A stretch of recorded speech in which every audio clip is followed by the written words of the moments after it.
calooshaadu marka ay gaajo dareento sidaad u dareento energy la'aanta daalka iyo mararka qaarkood markay gaajadu kaa badato waxba ma kala garan kartid waxba ma dhageysan kartid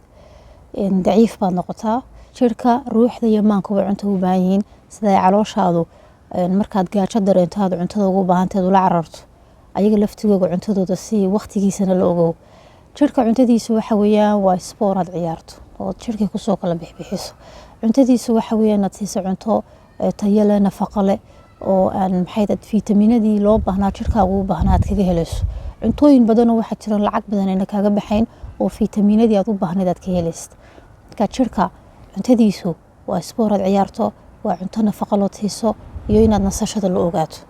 dharaarta dhan markaad shaqaynayso dhowr saacadood 5 mir yaranaso maanta dhan markaad soo shaqaynayso dhowr saacata inaad heli karto jirka cuntadiisu waa nasashada waa waxa weeyaan cunto nafaqo loo siiso iyo inaad sport ciyaarto ruuxda cuntadeedu waa dikriga waa quraankooda akhrisato dhageysato waxa weeyaan ilaahay oo soo xasuusato mar walba qalbigaaga ku weyn maanka cuntadiisu waxa weeyaan waxyaalaha iftiinka ku jiro sida dharaarto kale aroortii cadceed weynaad ka faa'iideysan karto xataa hadaad gasho wadan kulul koofiyada iska xiro cadceed iskaga yarbax fiitamiin waad ka helaysaa maankaagana waxa weeyaan energy uu siinaya waxaan aad iyo aad nigu dhiirigelinayaa guriga inaad iskaga soo baxdaan aroortii dharaar walba iskaga bax guriga 5 mir ilaahum noqoto ka soo bax guriga hawada soo qaado maskaxdaada oxygen buu baahan yahay okay naqas buu baahan yahay naqasku hadii maskaxda ka joogsado de khalaas waqtigu wuu iska soconaya ka waqtigaagu wuxuu baahan yahay oxygen buu baahan yahay wadiga arkay marka aynu neefsano wax walba clear buu noqdaa nimanka bal saad u joogto yar neefso in yar neefso naqaska isku yar xajiyo siida waxaad moodaysaa in dah laga qaado kale marka maskaxda oxygen buu baahan yahay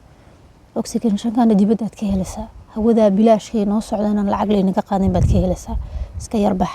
5 minute 10 minute 15 minute iska soo yarlugay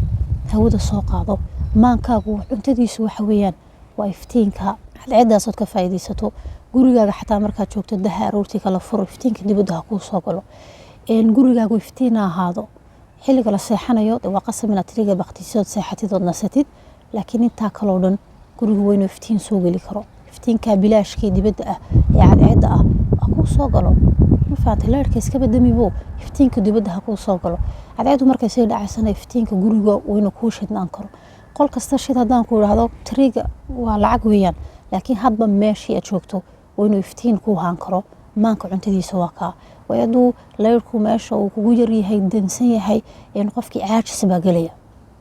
baa ku galaya wax kasta waad ka caajisaysaa wax kasta dibaad u dhigi in maxay yeedayay qaybtaadii creativity iyo waxyaalo qaban lahayna u dansanaanaya maanka cuntadiisa waxa weeyaan iftiinka tusto cishaba meel rood qurux badan oo soo tusto baad aragtay nature-ka iska quruxda badan leh geedaha quruxda badan leh ilaahay noo sameeyay hadba mid iska hoos harsato oo ka faa'iideysato maanka cuntadiisa waxa weeyaan cishaba meel rood qurux badan oo geeso waxyaalo qurux badan oo daawato maanka cuntadiisa waxa weeyaan waa akhriska isaguna marka inaad iska akhrisato buugaga wax badan baad ka faa'iideysaa naftaada wax buu soo kordhinaya waxyaalo badan oo garanay ba ka baran kartaa maskaxdaadii iyo maankaagana uu kobcinaya qaybtaas ku soo gabagabeynaya waxaan rajeynayaa in dhamaantiin ka faa'iideysano insha Allah wa idin salaamay salaamu calaykum wa rahmatullahi wa barakaatuh